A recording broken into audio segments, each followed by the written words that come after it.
안녕하세요. 이한영 교수입니다. 먼저 저와 함께 민수기를 살펴보겠습니다. 민수기 34장에서 하나님께서는 약속의 땅의 경계를 사방으로 면밀하게 정하십니다. 하나님의 사역지는 사람의 의미대로 정해지는 것이 아닙니다. 그러나 이스라엘은 후에 이러한 하나님의 경계를 따르지 않습니다. 그 땅의 한계를 불신으로 미치지 못하든지 아니면 욕심으로 그 경계를 넘기도 했습니다. 우리는 하나님의 소명과 사명을 그분의 뜻과 정하신 대로 실행할 수 있도록 늘 숙고하며 그의 말씀에 순종하여 신실하게 행해야 합니다. 이제 민수기 35장에서는 미래 레위인의 성읍들과 도피성들을 기술함으로 이스라엘이 요르단 동서를 포괄적으로 정복할 것을 바라보게 합니다. 레위에게는 땅이 기업으로 주어지지 아니했습니다. 그들은 제사장으로 선별되었고요. 하나님만이 그들의 분깃이 되기 때문입니다. 그러므로 레위는 그 형제 중에 분깃이 없으며 기업이 없고 내 하나님 여호와께서 그에게 말씀하신 같이 여호와가 그의 기업이시니라.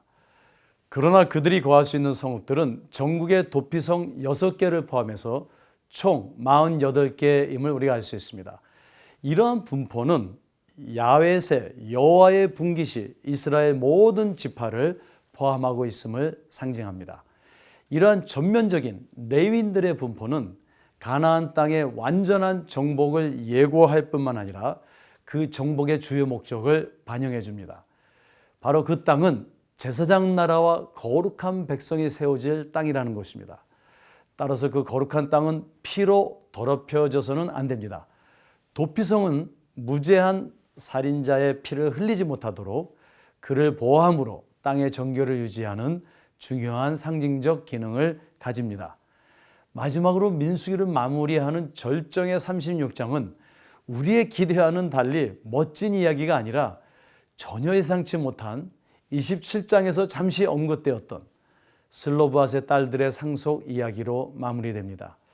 왜 민수기는 그렇게도 파란만장했던 광야의 40년 역사를 슬로브앗의 딸들의 상속 이야기로 마무리하고 있을까요? 하나님께서는 모세를 통해서 므낫세 지파 사람인 슬로브앗의 딸들이 땅을 상속받을 수 있음을 민수기 27장에서 이미 허락하셨습니다. 그런데 민수기 마지막 장인 46장에서 므낫세 종족들의 수령들이 모세에게 문제를 제기합니다. 만약 슬로밧의 딸들이 땅을 상속한 후에 다른 지파 남자들과 결혼을 하면은 그 땅이 다른 지파로 넘어간다는 것입니다. 이에 모세는 다시금 하나님께 나아가서 이 문제를 고합니다. 그리고 하나님께서는 이에 대한 답으로 슬로밧의 딸들이 자신들의 지파인 므낫세 남자들과만 결혼할 것을 제안하십니다. 결론적으로 슬로밧의 딸들은 하나님의 말씀에 순종하는 것으로 그 땅을 상속하게 되고 이 사건으로 민수기를 마무리합니다. 민수기를 이렇게 시대적으로 미천한 어린 여성들의 땅 상속에 대한 이야기를 통해서 가장 귀하고 거룩한 영적인 믿음과 순종의 메시지를 전합니다. 민수기를 뒤돌아보면요, 홍해가 갈라지고 하늘에서 만나가 내려오고 반석에서 샘물이 터지고 하나님의 영광이 충만한 가장 영적인 사건들과 장면들 속에서 우리는 오히려 불신과 반란과 배교를 보았습니다. 이는 광야 진군에서의 참된 소망은 그 어떠한 비상한 것에 있는 것이 아니라 하루하루의 생존과 관련한 이 여성들의 지극히 작은 것들에서 하나님의 약속을 바라는 순수한 믿음과 순종에 있음을 보여줍니다. 그렇습니다. 민수기는 우리에게 추상적인 철학적 사유나 명상을 제시하지 않습니다. 그보다는 광야와 같은 이 땅에서의 진정한 성공은 하나님을 진정으로 믿고 신뢰하며 순종하는 하루하루의 삶 속에 있음을 말해줍니다. 자, 그럼 민수기 34장부터 36장까지 함께 읽도록 하겠습니다. 제 34장 여호와께서 모세에게 말씀하여 이르시되 너는 이스라엘 자손에게 명령하여 그들에게 이르라. 너희가 가나안 땅에 들어가는 때에 그 땅은 너희의 기업이 되리니 곧 가나안 사방 지경이라. 너희 남쪽은 에돔 곁에 접근한 신광야니 너희의 남쪽 경계는 동쪽으로 염해 끝에서 시작하여 돌아서 아그라빔 언덕 남쪽에 이르고 신을 지나 가데스 바네아의 남쪽에 이르고 또 하살라다를 지나 아스몬에 이르고 아스몬에서 돌아서 애굽 시내를 지나 바닥까지 이르느니라. 서쪽 경계는 대해가 경계가 되나니 이는 너희의 서쪽 경계니라. 북쪽 경계는 이러하니 대에서부터 호르산까지 그어라. 호르산에서 그어 하맛 어귀에 이르러 시닷에 이르고 그 경계가 또 시브론을 지나 하살 에난에 이르나니 이는 너희의 북쪽 경계니라. 너희의 동쪽 경계는 하살 에난에서 그어 스밤에 이르고 그 경계가 또 스밤에서 리블라로 내려가서 아인 동쪽에 이르고 또 내려가서 긴네렛 동쪽 해변에 이르고 그 경계가 또 요단으로 내려가서 염해에 이르나니 너희 땅의 사방 경계가 이러하니라. 모세가 이스라엘 자손에게 명령하여 이르되 이는 너희가 제비 뽑아 받을 땅이라. 여호와께서 이것을 9지파 반쪽에게 주라고 명령하셨나니 이는 루벤 자손의 지파와 갓 자손의 지파가 함께 그들의 조상의 가문에 따라 그들의 기업을 받을 것이며 므낫세의 반쪽도 기업을 받았음이니라. 이 두 지파와 그 반지파는 여리고 맞은편 요단 건너편 곧 해돋는 쪽에서 그들의 기업을 받으리라. 여호와께서 또 모세에게 말씀하여 이르시되 너희에게 땅을 기업으로 나눌 자의 이름은 이러하니 제사장 엘라살과 눈의 아들 여호수아니라. 너희는 또 기업의 땅을 나누기 위하여 각 지파의 한 지휘관씩 택하라.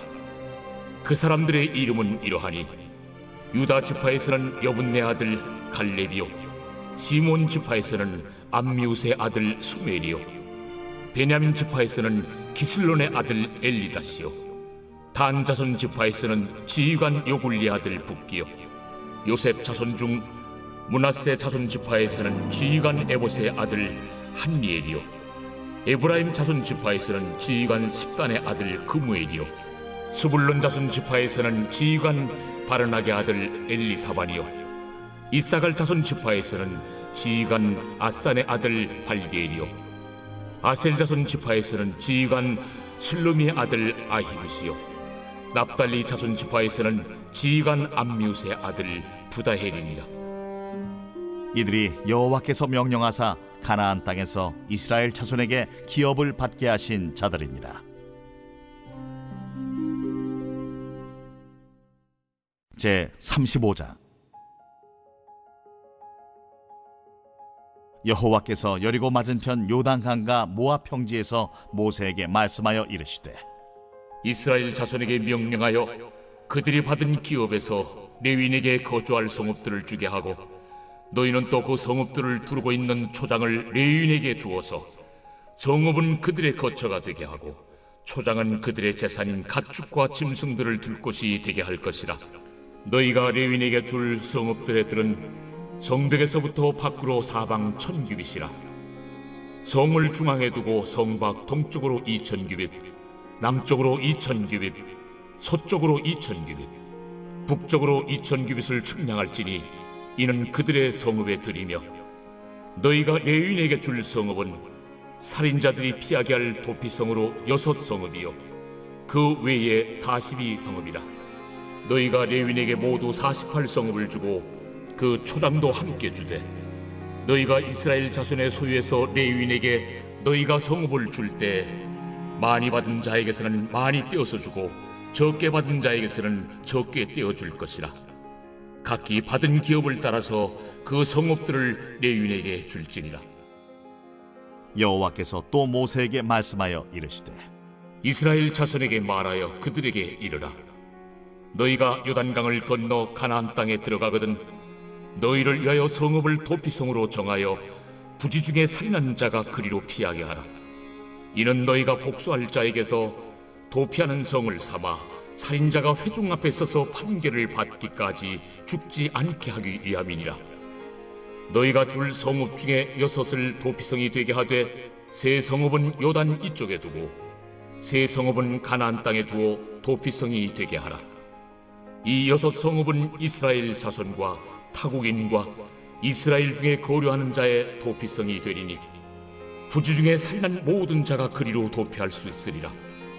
만일 철연장으로 사람을 쳐 죽이면 그는 살인자니 그 살인자를 반드시 죽일 것이요, 만일 사람을 죽일 만한 돌을 손에 들고 사람을 쳐 죽이면 이는 살인한 자니 그 살인자는 반드시 죽일 것이요, 만일 사람을 죽일 만한 나무 연장을 손에 들고 사람을 쳐 죽이면 그는 살인한 자니 그 살인자는 반드시 죽일 것이니라.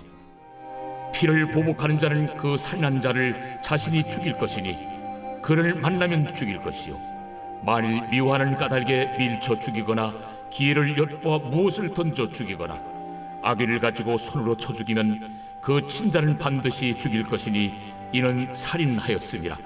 피를 보복하는 자는 살인자를 만나면 죽일 것이니라. 악의가 없이 우연히 사람을 밀치거나 기회를 엿봄이 없이 무엇을 던지거나 보지 못하고 사람을 죽일 만한 돌을 던져서 죽였을 때에 이는 악의도 없고 해하려 한 것도 아닌즉 회중이 친자와 피를 보복하는 자 간에 이 규례대로 판결하여 피를 보복하는 자의 손에서 살인자를 건져내어 그가 피하였던 도피성으로 돌려보낼 것이요, 그는 거룩한 기름 부음을 받은 대제사장이 죽기까지 거기 거주할 것이니라.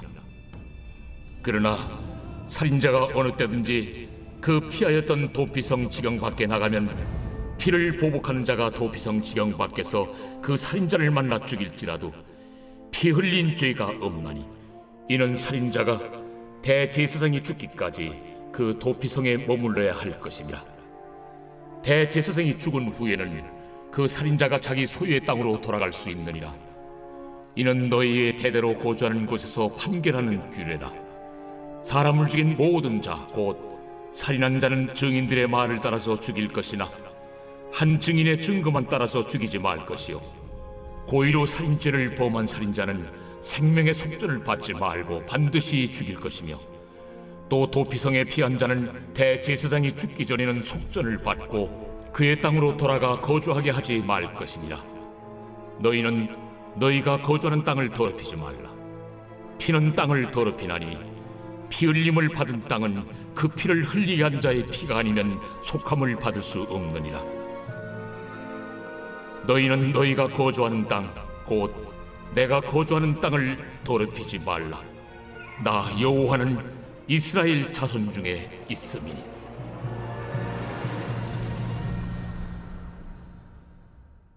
제 36장. 요셉 자손의 종족 중 므낫세의 손자 마길의 아들 길르앗 자손 종족들의 수령들이 나와 모세와 이스라엘 자손의 수령된 지휘관들 앞에 말하여 이르되, 여호와께서 우리 주에게 명령하사 이스라엘 자손에게 제비 뽑아 그 기업의 땅을 주게 하셨고, 여호와께서 또 우리 주에게 명령하사 우리 형제 슬로브앗의 기업을 그의 딸들에게 주게 하셨은즉, 그들이 만일 이스라엘 자손의 다른 지파들의 남자들의 아내가 되면 그들의 기업은 우리 조상의 기업에서 떨어져 나가고 그들이 속할 그 지파의 기업에 참가되리니, 그러면 우리가 제비 뽑은 기업에서 떨어져 나갈 것이요, 이스라엘 자손의 희년을 당하여 그 기업이 그가 속한 지파에 참가될 것이라. 그런즉 그들의 기업은 우리 조상 지파의 기업에서 아주 삭감되리이다. 모세가 여호와의 말씀으로 이스라엘 자손에게 명령하여 이르되, 요셉 자손 지파의 말이 옳도다. 슬로브앗의 딸들에게 대한 여호와의 명령이 이러하니라. 이르시되 슬로브앗의 딸들은 마음대로 시집가려니와 오직 그 조상 지파의 종족에게로만 시집갈지니, 그리하면 이스라엘 자손의 기업이 이 지파에서 저 지파로 옮기지 않고 이스라엘 자손이 다 각기 조상 지파의 기업을 지킬 것이니라 하셨나니, 이스라엘 자손의 지파 중 그 기업을 이은 딸들은 모두 자기 조상 지파에 종족되는 사람의 아내가 될 것이라. 그리하면 이스라엘 자손이 각기 조상의 기업을 보존하게 되어 그 기업이 이 지파에서 저 지파로 옮기게 하지 아니하고 이스라엘 자손 지파가 각각 자기 기업을 지키리라. 슬로브핫의 딸들이 여호와께서 모세에게 명령하신 대로 행하니라. 슬로브핫의 딸 말라와 디르사와 호글라와 밀가와 노아가 다 그들의 숙부의 아들들의 아내가 되니라. 그들이 요셉의 아들 므낫세 자손의 종족 사람의 아내가 되었으므로 그들의 종족 지파에 그들의 기업이 남아 있었더라. 이는 여리고 맞은편 요단과 모압 평지에서 여호와께서 모세를 통하여 이스라엘 자손에게 명령하신 계명과 규례니라.